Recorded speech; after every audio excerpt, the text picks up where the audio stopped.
aujourd'hui, on va parler de deux livres qui m'ont énormément fait du bien. Donc, ils sont sur deux domaines différents. C'est mon livre de Chris Moagen et c'est vraiment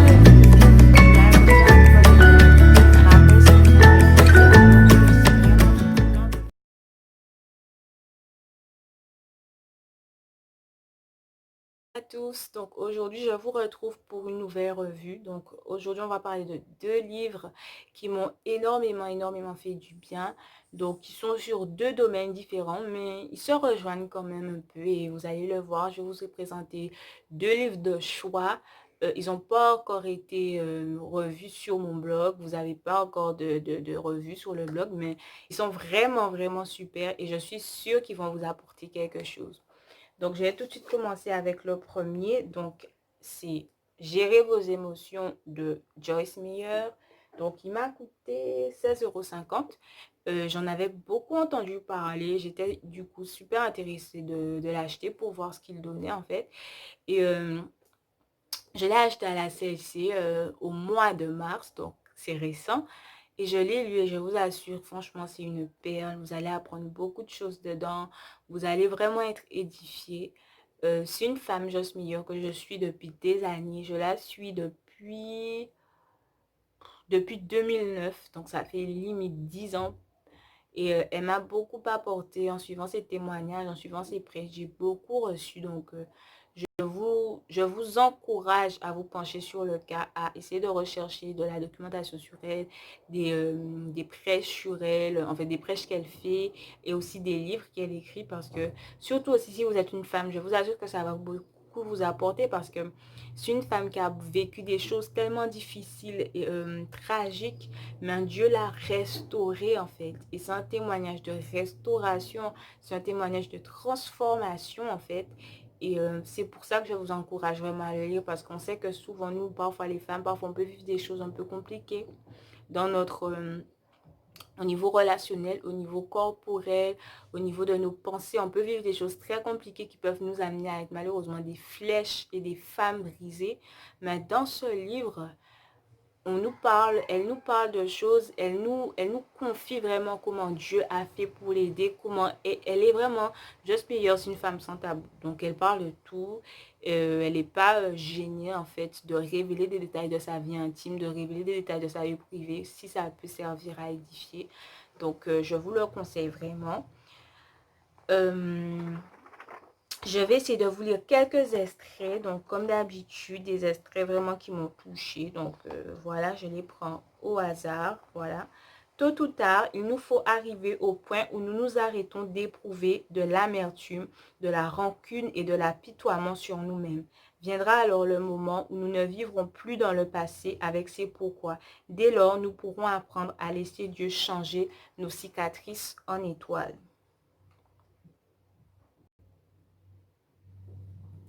Bien que je m'en sois réjoui, je ne fis pas ce que j'aurais fait quelques années plus tôt. Je me précipitais pas au bourreau pour montrer à tout le monde ce que je portais au poignet.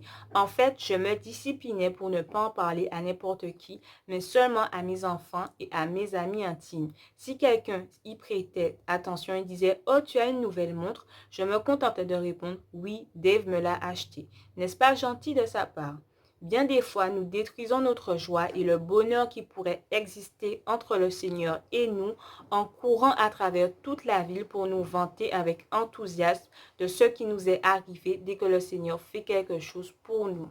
Donc, moi personnellement, je ne sais pas ce que vous en pensez, mais je suis assez d'accord avec ce qu'elle vient de dire en fait, parce que là tout simplement elle révèle que parfois on peut avoir une joie, qui est personnelle ou qu'on partage simplement avec Dieu, mais le fait qu'on est dans cette société en fait avec les réseaux sociaux, de toujours montrer ce qu'on fait au moment où on le fait, de toujours être en train de pas en plus vraiment pour partager, mais plus pour montrer que bon, ben tu vois, moi aussi, si moi aussi je vis, ben parfois ça nous gâche aussi des moments vraiment de joie parce qu'il y a une joie aussi dans l'intimité et dans le fait de partager quelque chose qu'avec Dieu. Un autre extrait, quand nous nous sentons déprimés, que nous nous sentons pas en état de chanter, Mais si nous le faisons pour obéir à la parole de Dieu, nous découvrirons que ce que Dieu nous offre nous permet en fait de surmonter ou de mettre en échec ce que Satan tente de mettre place en nous. En d'autres termes, Satan essaie de nous abattre en nous apportant ces impressions de naufrage, d'infériorité que l'on appelle la dépression. Dieu nous élève au-dessus de cette dépression par le chant, des paroles remplies d'espoir et une musique capable de nous inspirer. Un dernier extrait. Chaque fois que vous sentez votre esprit commencer à sombrer dans la dépression, il vous faut agir sans délai. N'attendez pas d'avoir passé des journées entières dans la fosse pour vous mettre à élever votre esprit. Voilà. Donc là encore, elle parlait de la dépression et c'est un livre, franchement, je vous conseille. Si vous avez eu un passé, vous avez souffert de dépression, moi j'ai vraiment eu parfois à souffrir de dépression dans ma vie. Je vous le conseille parce qu'il va vous donner énormément de clés concernant la dépression, concernant la déprime et ça va vraiment vous aider dans tous les domaines. Elle parle de beaucoup de domaines, elle parle de l'identité, elle parle du fait de gérer ses émotions, elle parle des différents caractères. Et ce livre, moi, je l'ai lu pratiquement en une semaine, même pas, parce qu'il a tellement été bénéfique pour moi. Dès que je l'ai eu, je ne l'ai pratiquement pas lâché jusqu'à terminer la dernière ligne, quoi. Et je l'ai déjà relu même une ou deux fois, en fait. Donc, je vous assure, ça va vous faire que du bien. Il coûte 16,50 €. Il est disponible à la CSC, je pense. Moi, je l'ai eu en tout cas à la CSC. Et sur d'autres plateformes, notamment Emets Édition. Voilà. Et Exercice aussi, le site Exercice où la plupart du temps, il y a pratiquement tous les livres chrétiens. Donc, n'hésitez pas. Donc, le premier chapitre, ne pas se laisser diriger par ses sentiments. Guérison des émotions. Guérison des émotions 2. Le processus du pardon.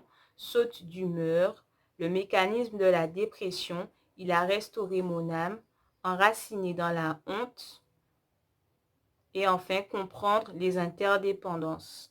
Donc, en fait, dans ce livre, et j'ai oublié le dernier chapitre, pardon, restaurer l'enfant intérieur. Donc, en fait, dans ce livre, il y aura vraiment beaucoup de clés pour ça, pour les personnes qui ont eu des dépressions, qui sont passées par la dépression, qui sont passées par la honte, par la culpabilité, par le rejet. Et vous voyez aujourd'hui, le développement personnel se glisse un peu partout, mais il est beaucoup et fortement inspiré de la parole de Dieu. Le développement personnel est vraiment inspiré de la parole de Dieu. Et dans ce livre, ce qui est fantastique, c'est qu'il y a des versets qui illustrent à chaque fois ses propos. Donc, vous pouvez voir un peu où elle vous emmène. Elle n'essaie pas de vous faire tourner en rond dans un truc de développement personnel, dans un truc de psychologie. Non, ce qu'elle dit, ça vient vraiment de la parole de Dieu. Et ça prend vraiment racine dans des versets spécifiques. Donc, je vous encourage à vous procurer ce livre parce qu'il va vous faire énormément de bien. Donc, le deuxième livre dont je voulais parler, alors lui, c'est pas un livre chrétien, mais c'est un livre qui peut vraiment vous aider, on va dire. C'est un livre qui peut vous bénir. Donc, je pense trop, comment canaliser ce mental envahissant de Christelle Petit-Colin. Donc, je l'ai pris à 20 € à la boutique de la presse. Et moi, personnellement, ce qui m'a attiré dans ce livre, c'est comme j'ai pu vous en parler sur le blog, c'est tout ce qui est personne, on va dire, avec une sensibilité particulière, une sensibilité assez élevée. Et c'est pour ça que j'ai été très intéressée par ce livre. Et je peux vous dire qu'il m'a fait du bien. J'ai appris de nombreuses choses sur ce livre. Je voulais d'ailleurs le relire encore parce que, par contre, là, c'est un livre très, très, très récent. Je l'ai lu le mois dernier. Et je vais d'abord vraiment le relire. Pourquoi? Parce qu'on apprend énormément de choses. Donc, je vais vous lire encore des petits chapitres, enfin des petits extraits.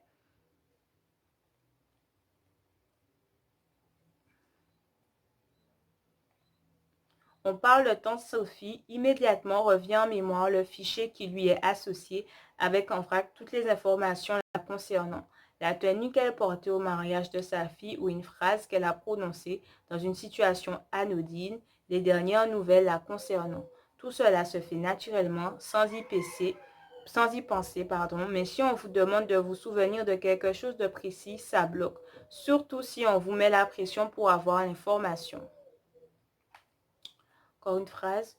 Signe au milieu des canards, Les suréfficients mentaux se voient sans cesse reprocher d'avoir un trop long cou, de prendre trop de place, de faire de l'ombre avec leurs ailes et de ne pas cancagner mélodieusement.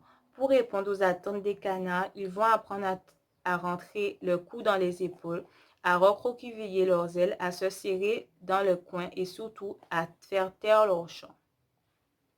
En ce qui concerne la surefficience, la peur du rejet, les critiques des adultes et les moqueries des enfants peuvent s'assimiler à des violences psychologiques. Même s'il s'agit de micro-adhésions, le stress qui en découle peut créer un syndrome de Stockholm. Donc voilà. Alors ce livre, en fait, il est vraiment fait pour les personnes qui trouvent qu'elles pensent beaucoup, qu'elles ont l'impression qu'elles sont tout le temps en train de réfléchir. Mais je suis très étonnée, en fait, parce que ce livre, il est sorti depuis des années. Je pense que ça fait pratiquement 10 ans même qu'il est sorti. Bon, je peux vérifier très vite.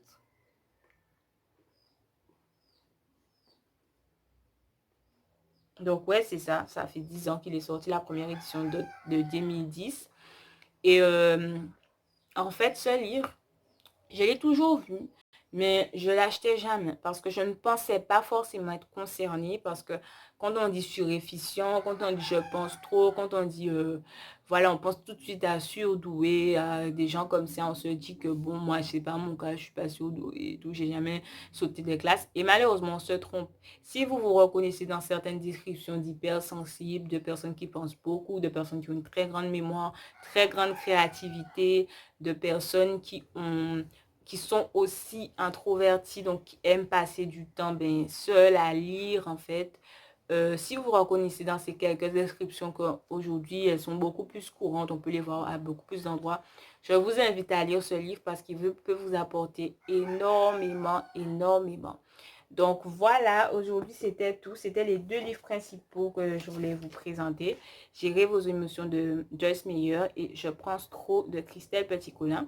Donc je vous invite à vous les procurer. Ils vont vous faire du bien. Vous allez vraiment ressortir grandi de ces lectures parce que la lecture, ça fait toujours du bien, je vous assure. Ça fait énormément de bien. Et si vous les lisez, n'hésitez pas à me faire un commentaire, à m'écrire en mail, sur le blog, ici, sur Instagram, partout. Sur Twitter même, vous pouvez m'écrire, sur Facebook aussi. Vous pouvez me dire si vous les avez lus, comment vous les avez trouvés, s'ils ont apporté quelque chose à votre réflexion, à votre vie. Et je me ferai une joie de vous répondre et de partager avec vous. Donc c'est tout pour aujourd'hui. Je vous retrouve très vite pour une prochaine vidéo. Bye bye.